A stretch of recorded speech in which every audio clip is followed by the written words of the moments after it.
আরও ফাঁসলেন মুখ্যমন্ত্রী। সুপ্রিম কোর্টের বিচারপতিরা জানিয়ে দিলেন, অন্যায় করে কেউ যাতে পুলিশকে ঢাল হিসেবে ব্যবহার করে তার আড়ালে লুকিয়ে থেকে পাওনা পেয়ে যায় সেটা দেখতে হবে। আইপ্যাক মামলার প্রথম দিনের শুনানিতেই সুপ্রিম কোর্টের বিচারপতিদের এই পর্যবেক্ষণ সত্যিই গুরুত্বপূর্ণ। কারণ এই মামলার মূল যে বিষয় রয়েছে সেটা হচ্ছে পুলিশের উপস্থিতিতে বা তাদের সাহায্যে মুখ্যমন্ত্রী ইডি অফিসারদের কাছ থেকে হার্ড ডিস্ক, ফাইল এবং নথিপত্র চুরি, ছিনতাই, ডাকাতি যাই বলা হোক না কেন করেছিলেন, এবং বিচারপতিরা সেই দিকেই ইঙ্গিত করে হয়তো বলেছেন পুলিশকে ঢাল হিসেবে ব্যবহার করে কেউ যাতে পার না পেয়ে যায় সেটা দেখতে হবে। একই সঙ্গে তারা বলেছেন দেশে যাতে আইনের শাসন বজায় থাকে সেটা দেখাও জরুরি।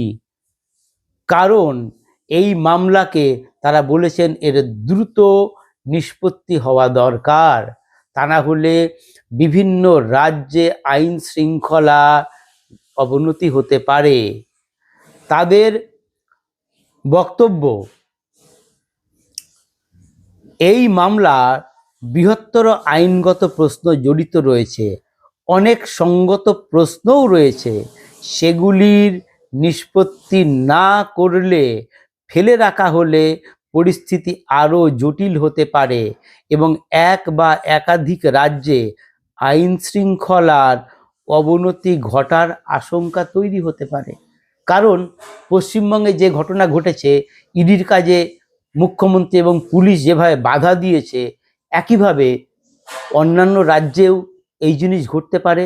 কারণ দেশ জুড়েই কেন্দ্রীয় এই তদন্তকারী সংস্থা তাদের তদন্ত চালায়। সেদিক থেকে সুপ্রিম কোর্টের দুই বিচারপতির এই মন্তব্য খুব গুরুত্বপূর্ণ। একই সঙ্গে তারা স্পষ্ট জানিয়ে দিয়েছেন কোনো সংস্থাই নির্বাচন সংক্রান্ত কাজে হস্তক্ষেপ করতে পারে না, তাদের সেই অধিকার নেই। তবে কোনো কেন্দ্রীয় সংস্থা যদি সৎ উদ্দেশ্যে কোনো গুরুতর অপরাধের তদন্তের কাজ করে, তাহলে দলীয় কাজের অজুহাতে সেই তদন্তের ক্ষমতা খর্ব করা যায় না।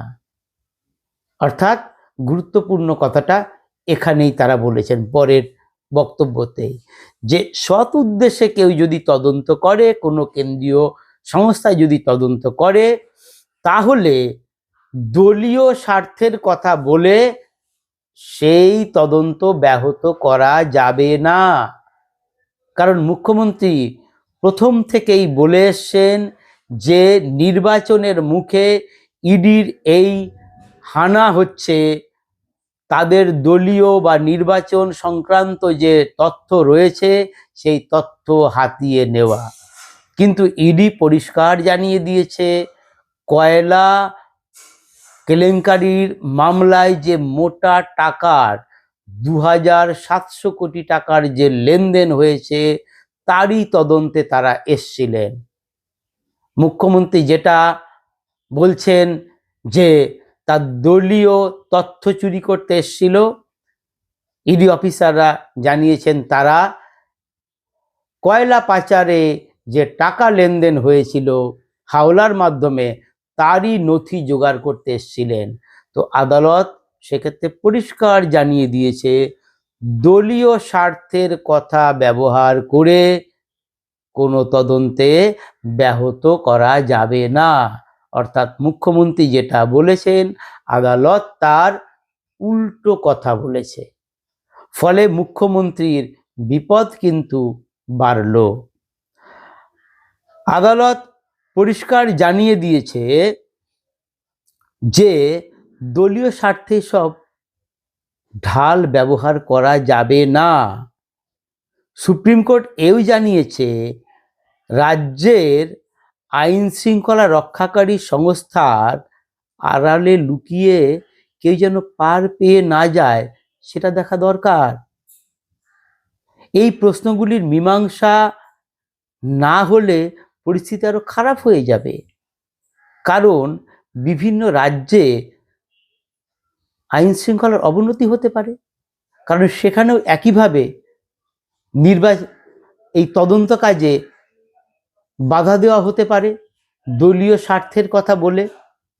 তাই বলছিলাম, সুপ্রিম কোর্টের বিচারপতিরা প্রথম দিনে যে কথাবার্তা বলেছেন তাতে পরিষ্কার যে তদন্তের গতি প্রকৃতি বা মামলার রায় কোন দিকে যেতে চলেছে। কারণ তাদের মূল লক্ষ্য আইন শৃঙ্খলার যাতে কোনো অবনতি না হয়, বিভিন্ন রাজ্যে যাতে আইনের শাসন বজায় থাকে সেটা দেখতে হবে, এবং দলীয় স্বার্থের কথা বলে পুলিশকে ব্যবহার করে তদন্তের কাজে বাধা দেওয়া চলবে না। ফলে পুরো বিষয়টাই যাচ্ছে মুখ্যমন্ত্রীর দিকে। ফলে মুখ্যমন্ত্রীর বিপদ বাড়ল বই কমলো না, পাশাপাশি পুলিশেরও বিপদ বাড়ল। তার সঙ্গে যে সমস্ত পুলিশ অফিসাররা ছিলেন, DG Rajeev Kumar, Kolkata police commissioner Manoj Verma এবং ডিসি সাউথ প্রিয়ব্রত রায়, তাদেরও বিপদ কিন্তু কম হলো না, তাদেরও বিপদ বাড়ল।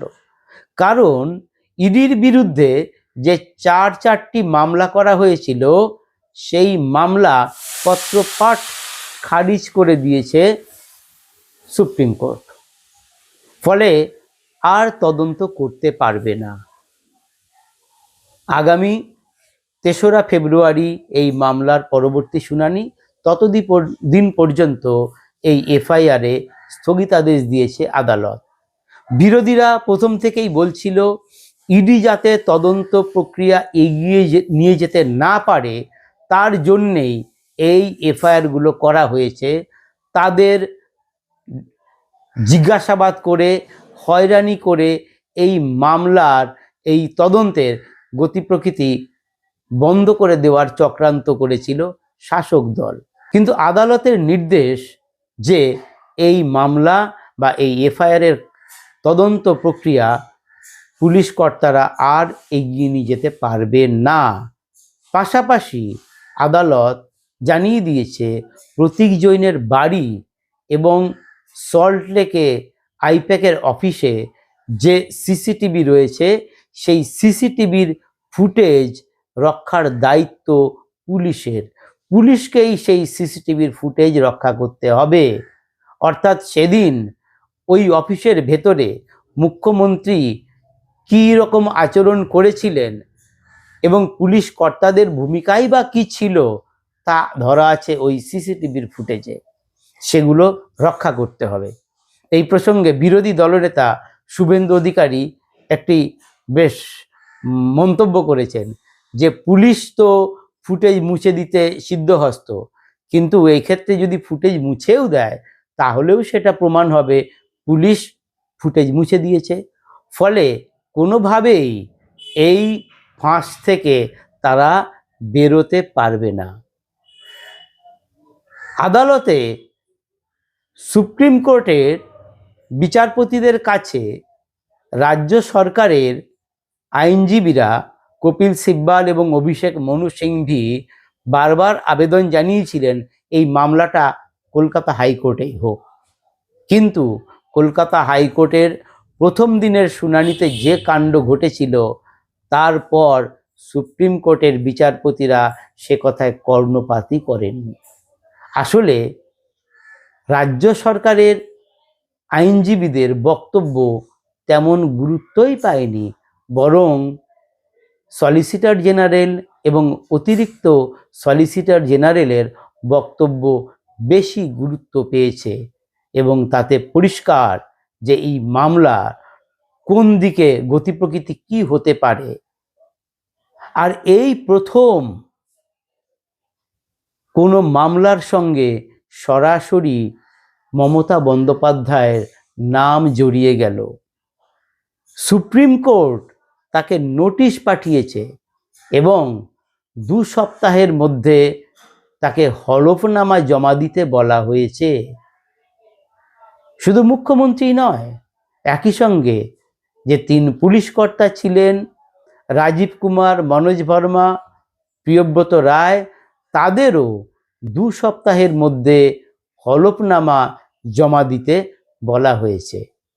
ফলে মুখ্যমন্ত্রীর বিপদ, যেটা বলছিলাম, বাড়ল, তিনি আরও সমস্যায় পড়লেন। নমস্কার।